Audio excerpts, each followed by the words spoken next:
So Israel, congratulations on the win. Afterwards, you sort of shook your hand a little bit like, well, you weren't that impressed. What was going through your mind? How do you rate your performance? I was gonna give it a maybe C plus or C minus or C plus or C minus if I was gonna give it that. But yeah, I thought he was gonna go out in the first, but I kept the same energy.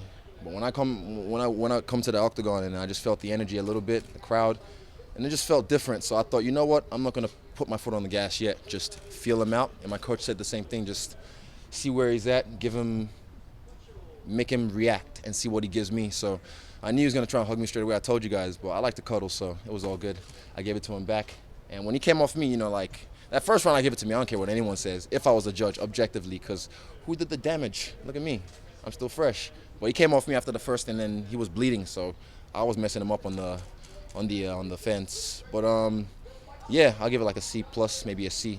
Settle on a C. Yeah. How do you think your grappling held up in this fight and sort of shaking off his takedown attempts? Easy. Like earlier on in my MMA career, if I ever got to the ground, even in training, I'd panic. And it wasn't until one time I fought this Sambo guy, multiple-time Sambo world champ, I think. Oh, not world champ, but like a Russian champ.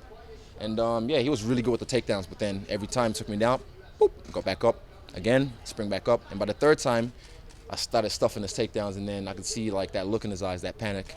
And I didn't see it in the first round on him, but I saw it in the second round, and I knew, okay, I slow cooked him in the first, I fried him in the second. Obviously 12-0 now, all finishes in your career. Yeah, congratulations. When you go in there, are you expecting to get the finish, or is it something that just kind of ends up happening always? Never expect the finish. I just know, like my coach Eugene's always said, never look for it, never look for the knockout. So me, I just go in there and I just want to touch them. I just like to touch them, and you touch them enough times because, yeah, I'm not a heavy hitter.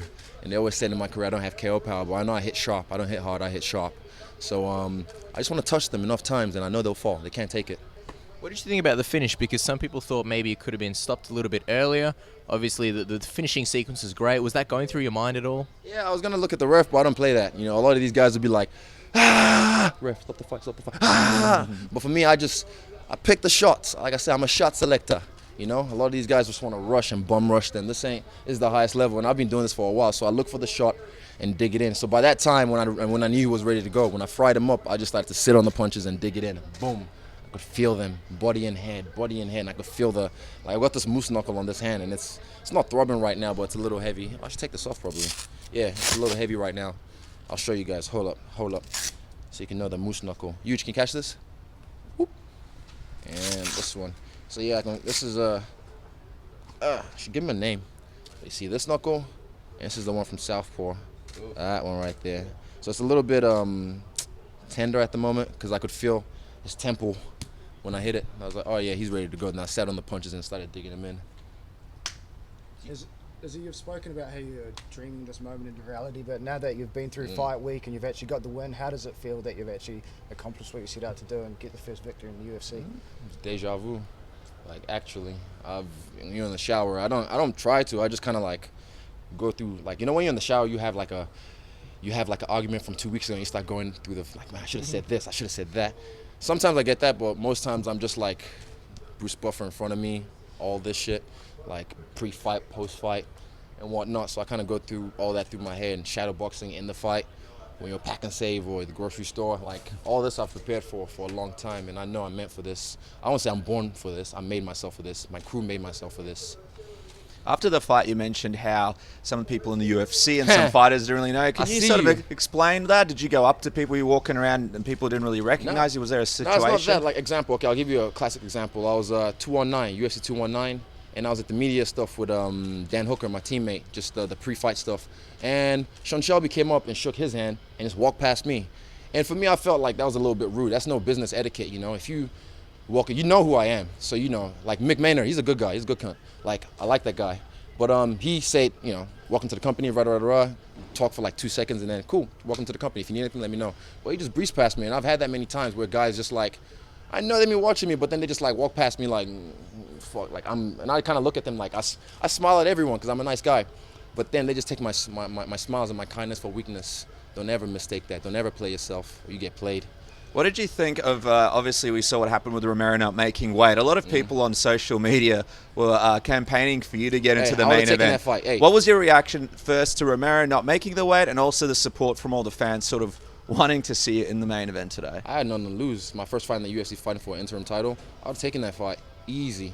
And him not making weight, I was surprised actually. But funny thing is, I think they messed up at the hotel. They fucked up because we were going to the sauna, and then there was a lady cleaning the sauna at that time. And we're like, she should have got informed. And on our way out, we saw Romero and his crew going to the sauna. So we're like, oh, they're not going to be happy. So maybe that played part in him not making the weight. But who knows? Not my problem. What about next? I made weight and I was underweight. I mean, a lot of people would be excited to see who you fight next. Do you have any names in mind? Who are you thinking of possibly fighting next? And how soon do you want to be back in there? Hey, in 2016, I fought over 20 times. And not like gimme fights. The Chinese were trying to kill me, so they gave me killers, you know. So, yeah, I'm not new at this. I like staying active, so we're probably going to have a week off just to chill, let my hair down. I'm going to go on a boat out here with my crew and get some things done. But I don't know. Like, everyone's going to try and call me out now, so I'll leave it to you guys to fight over who wants to fight me next. How quickly do you want to climb the division? Are you looking to sort of get in there? Like, I've got a 4-fight contract. I'm going to get through that this year, and then yeah, probably top 10 by next year. I see that happening. But I'm in the UFC now. I felt the buzz, you know, deja vu. Same thing, different day. And yeah, I want to be in the top 10 by next year. But, you know, it could be this year. Obviously, you had a message on the mic. What kind of, I guess, message do you think your actual win sends to the rest of the division? Do you think you've put them on notice? Yeah, definitely. I'm going to get he has to wait till he fights a great wrestler. Oh, wait till he fights a black man. I'm like, I welcome all that. I've been out here. This ain't my first rodeo. I've been doing this for a long time. So, yeah, I welcome all the critics. I welcome everyone to be keyboard warriors against me. And, yeah, you'll see in time. A lot of support from the New Zealand fans. Anything to say to the New Zealand fans who've been supporting you all these years, and also how important is it for you to be representing New Zealand mixed martial arts in the octagon? NZ was on the top of combat sports, you know, with a guy like Mark Hunt as well, who's fighting on this card back in the day in K1 and all that. And yeah, we were one of the top ones, and now we're on the rise again. We're about to do it again. So. Would you be keen to get back into China when the UFC have it now? Definitely. Yeah, sure.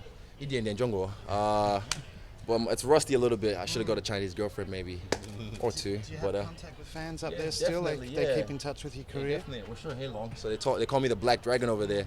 But yeah, when they go back there, they're gonna put me on the card because I know they're gonna want to display, you know, the Black Dragon in China again.